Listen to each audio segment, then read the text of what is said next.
আমাদের এই মূলত আজকের যে কর্মসূচি ছিল দুইটাই, এই বেক্সিমকোর সমস্ত শ্রমিক কর্মকর্তা কর্মচারী নিয়ে আমাদের মূল দাবি হচ্ছে দুইটা। একটা হচ্ছে যে আমাদের বেক্সিমকো অবিলম্বে খুলে দিতে হবে। আমাদের এই বেক্সিমকোটা আগামী গত 1 মাস যাবৎ লে অফের মধ্যে আছে, যেটা 45 দিনের লে অফ দেওয়া আছে। এই পর্যায়ক্রমে এই প্রক্রিয়া শেষ হলে হয়তো বন্ধের দিকে চলে যাবে। আমাদের 42,000 শ্রমিকের, 42,000 কর্মকর্তা কর্মচারীর এবং আশেপাশের যে যারা আছেন ভুক্তভোগী সকল শ্রেণী পেশার মানুষ, তারা অনেক অসহায় অবস্থায় আছে। তো আমরা এই প্রোগ্রামটা দিয়েছিলাম দুপুর 2টার থেকে, যেন আমরা সরকারের কাছে এই বার্তাটা আপনাদের মাধ্যমে দিতে চাই যে আমরা এই দেশে বাস করি, আমরা এই দেশের নাগরিক। তাহলে কেন আমাদের কোম্পানি, এত বড় বৃহৎ কোম্পানি, এতগুলো লোক, আমরা কোথায় যাব? যদি কোম্পানি বন্ধ হয়ে যায় তাহলে আমরা দাঁড়াবো কোথায়? আমাদের পরিবার পরিজন নিয়ে আমরা বাঁচবো কীভাবে? আমাদের একটাই দাবি, সেটা বেক্সিমকো অবিলম্বে খুলে দিতে হবে। আমরা এই আজকের অনুষ্ঠানে কেন্দ্র করে আমরা শ্রমিক ফেডারেশনের নেত্রী মিশু আপাকে নিয়ে আসছিলাম এবং আশেপাশের বাড়িওয়ালা ভাড়াটিয়া অনেকেই ছিল, তাদেরও বক্তব্য নেওয়া হয়েছে। আমাদের একটাই মূল দাবি, আমাদের কোম্পানি অবিলম্বে খুলে দিতে হবে এবং এই সিদ্ধান্তটা দ্রুত আগামীকালকের মধ্যে, যে মিশু আপা আলটিমেটাম দিয়েছেন আগামীকালকে 3টা, এই 3টার মধ্যে আমরা সিদ্ধান্ত চাই। যদি এটার মধ্যে না হয় তাহলে আমাদের অনেক বড় কর্মসূচিতে আমরা চলে যাব।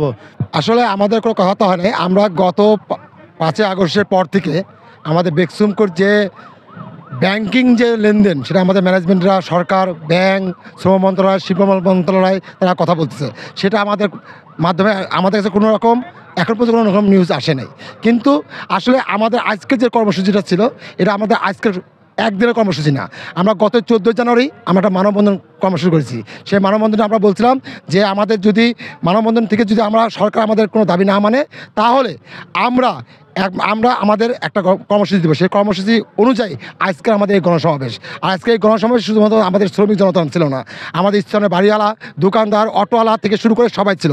আপনারা দেখেছেন আমাদের এই কর্মসূচিতে আমরা ধৈর্য সহকারে এত লোক নিয়ে এসে আমরা সুন্দরভাবে আমাদের এই কর্মসূচি পালন করেছি।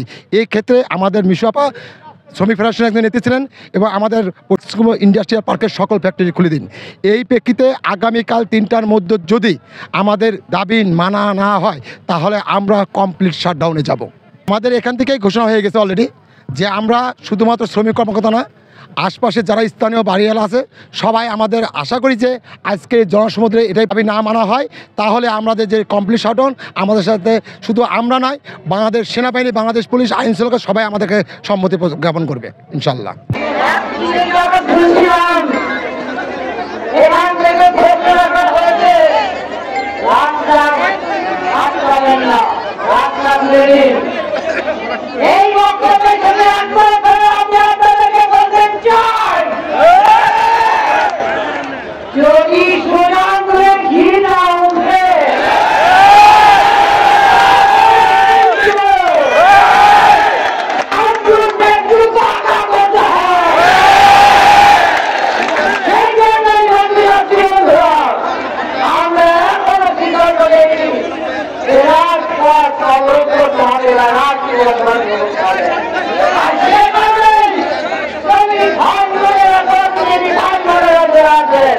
সবাই